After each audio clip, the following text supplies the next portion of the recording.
Good morning, thriving warriors, those who wish they were. Haven't said that one for a while. Today is Tuesday, April 4th, 2023, and it's 6:04 a.m. Currently it's 33 degrees out here on a beautiful, clear, crisp day, 33, and the high weather for today is 30 to 55, so 25-degree temperature swing, 2/3 temperature swing. So yeah, I'm gonna turn this on. So get people's attention. And here we are at Department of Career Services, where our goal is to help you get on your journey, help you on your journey. Your journey to where? To Successlandia.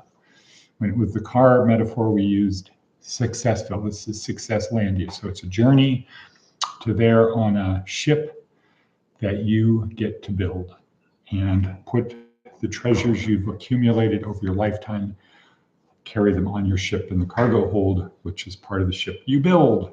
Great. So, how do we help you get from point A to point B through a series of, can't say breadcrumbs, those don't really work out on the water, maybe buoys, some type of markers that you can follow to help you navigate towards Successlandia. Some coordinates, maybe points on the map, stars in the sky to guide us. So, this is the first one, the first such thing, rock and roll quotes, first such thing. Good morning, Charlene. Down below in the description, please subscribe, thumbs up, click on the bell, share. That's part of your duty, is to share this with other people because of what's down below, the buoys, the markers, the guides down below, which first includes our online course, a neuroscience-oriented approach to success. Also, we have the motivational video I watch, Jordan Peterson, Daily Stoic, Seth Godin, David Goggins, Jack Rowland, Baraka Church, Inc. Magazine.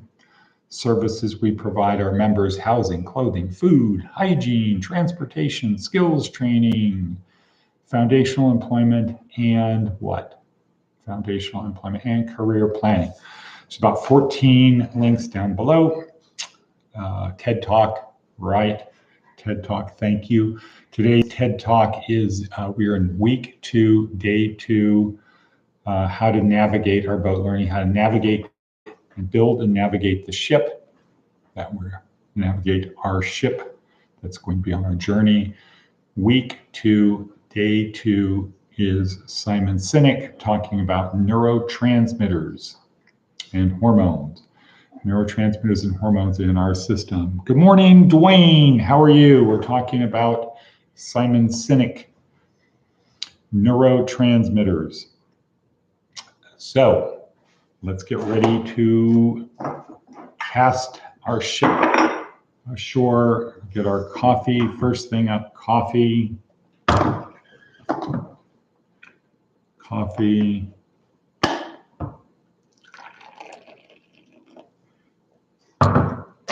Pen and book for writing. Because the goal is we have to remember this stuff. It's not just to learn it, it's to remember and then be able to communicate it. So,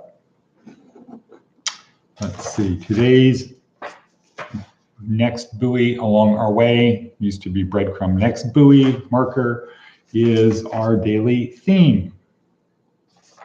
What is the theme of today? You want to get from point A to point B on this journey. It's simple, be more resilient. Okay, be more resilient. And that means to go back to where you were. If you're pulled, you go back to your form. If you're compressed, when the pressure is taken off, you go back to your form. Somebody bites on it, Go back to what you were before that happened. That's about being resilient. You need to be resilient. Don't let things shape you, unless it's good things. All right, so that's our theme. Our attitude of gratitude. Here's where we write. I'm so happy and grateful now that blank. So write down in your book, I'm so happy and grateful now that.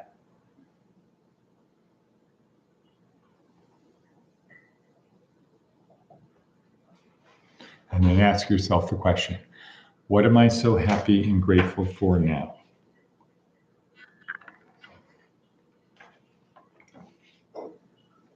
Well, we're going to Las Vegas, people.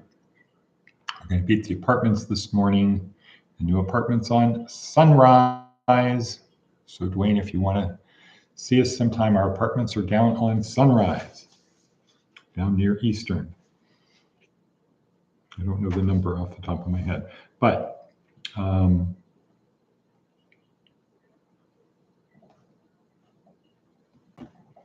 also yesterday was day number 4.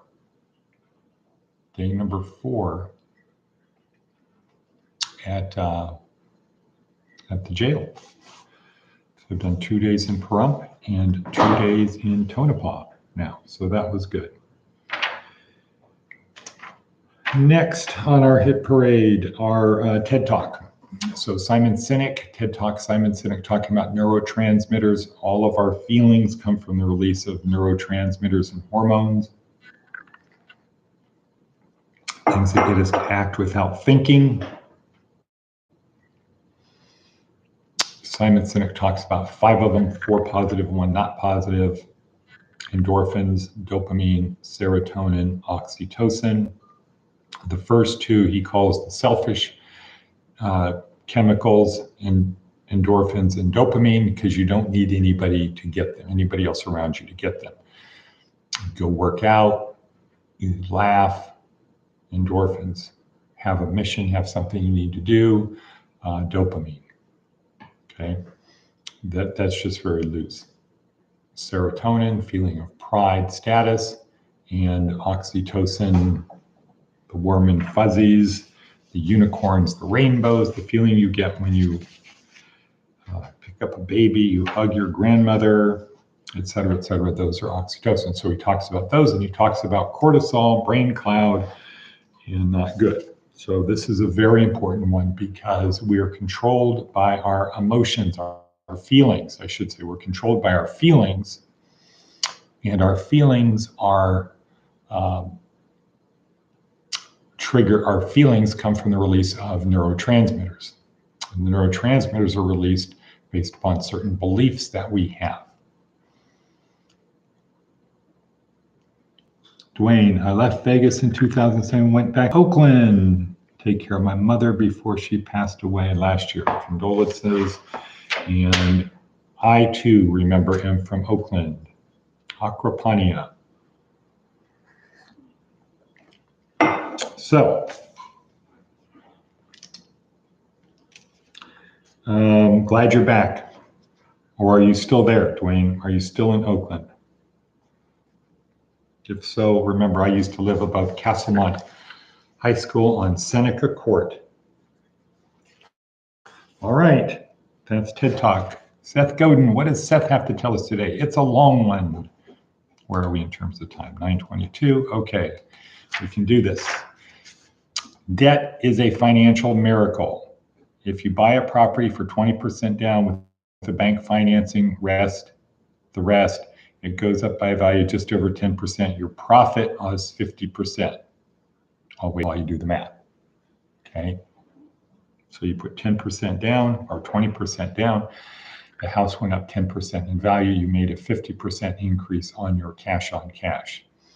If you have a factory and you can buy a machine that increases productivity, the money you borrow to pay for that machine creates enough profit that will go do it again and again. Also, the ratchet can go the other way. If the property goes down in value a little bit, you lose everything.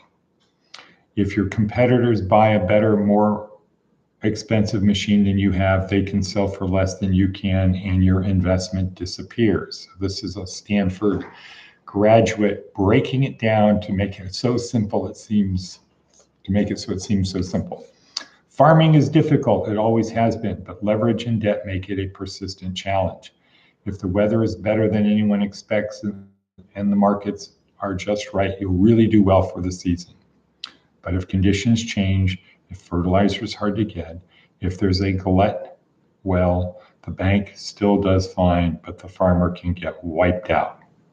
The reason that supply chain issues were so bad is that leveraged organizations needed to figure out how to extract every penny from their cash flow, and have less inventory on hand seemed like a smart way to eke out a little bit more leverage until a shipment is late, and then all grinds to a halt. And when a bank or an investor is considering 2 power plants and they discover that the coal plant is 1% more profitable in the short run, but 100 times worse for the community, they go for the pennies instead of resilience, because leverage multiplies the value of a short-term penny so much they feel as if they have no choice but to choose the fragile, selfish, short-term path. Remember, you put 20% down, it goes up 10%, the investment goes up 10% value. The 100% goes up by 10%, that's a 50% increase. So pennies matter. Leverage accelerates everything. Learning to see it as a key step in understanding how Learning to see it is a key step in understanding how to fix it. Okay, that's high-level stuff. You don't need to really get it, but it is an explanation for those who do, something to remember. Leverage is a very powerful tool. But like all tools, they can be used to build and they can be used to break. All righty then. All righty, all righty, all righty. Okay, next. Our fable, the ass, the fox, and the lion. An ass and a fox, let me start over. An ass, meaning like a donkey. An ass and a fox had become close comrades and were constantly in each other's company. While the ass cropped a fresh bit of greens, the fox would devour a chicken from the neighboring family or a bit of cheese filched from the dairy. One day, the pair unexpectedly met a lion. The ass was very much frightened, but the fox calmed his fears. "I'll talk to him," he said. So the fox walked boldly up to the lion. "Your Highness," he said in an undertone, "Your Highness."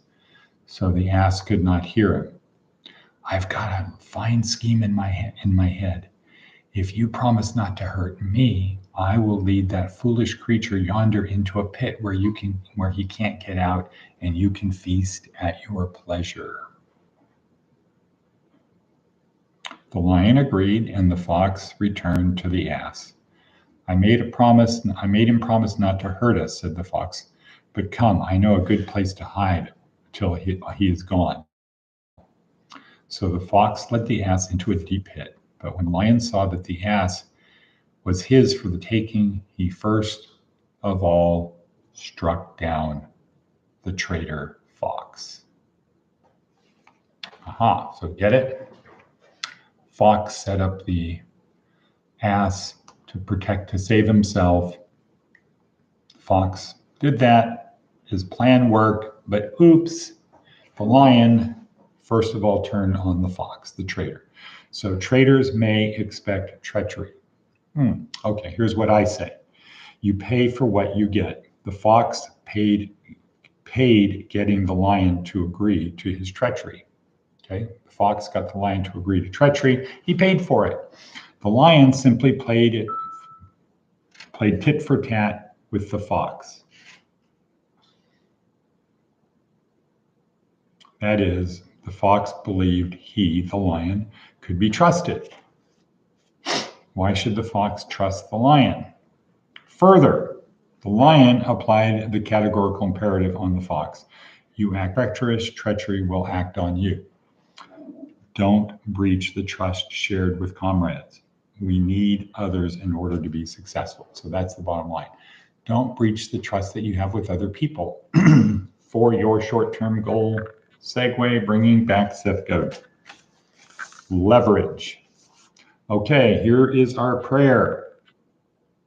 Lord, teach me to be generous. Teach me to serve you as you deserve, to give and not count the cost, to fight and not heed the wounds, to toil and not seek for rest, to labor and not ask for reward, save that of knowing that I do your will. Amen. That is from Kristy Savage, another woman in ministry at the Jesuit School of Theology. All righty, all right. Okay, so down to the last few things. Now building a ship. So 4 things we need to focus on: physical, mental, emotional, spiritual. Ship. The sails are the physical part. Think about it. The rudder and the wheel are the mental part, knowing where you're going, figuring out how to get there. What's below the deck is the emotional part. Not really going to have a pleasant journey if you only have a deck on your ship. Okay, like a little raft, going to be kind of not good. And the hull is the spiritual part. The hull is the important part. The most important part is the hull. It needs to be able to withstand all of the pressures of the ship, able to carry the treasure, hold the mast, attach the rudder. Everything needs the rudder. Everything needs the hull of the ship. Okay, 2 more things. Diana. Okay, Dwayne still in Oakland. Great.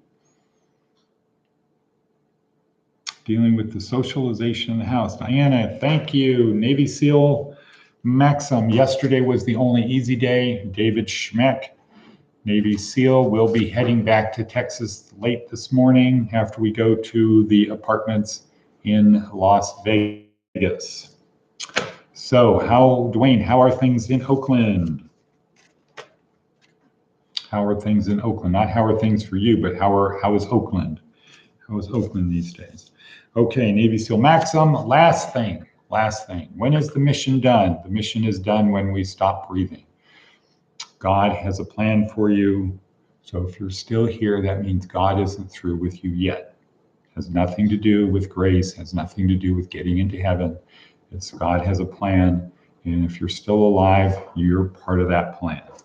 So with that, let's have some Shivas and Shalom. Can I get an and cut? Charlene, we will be there. Thank you, Diana. We will be there before 7, around 7:30-ish, 7:40-ish. So we'll see you then. All right. And cut. And Charlene, okay, and cut.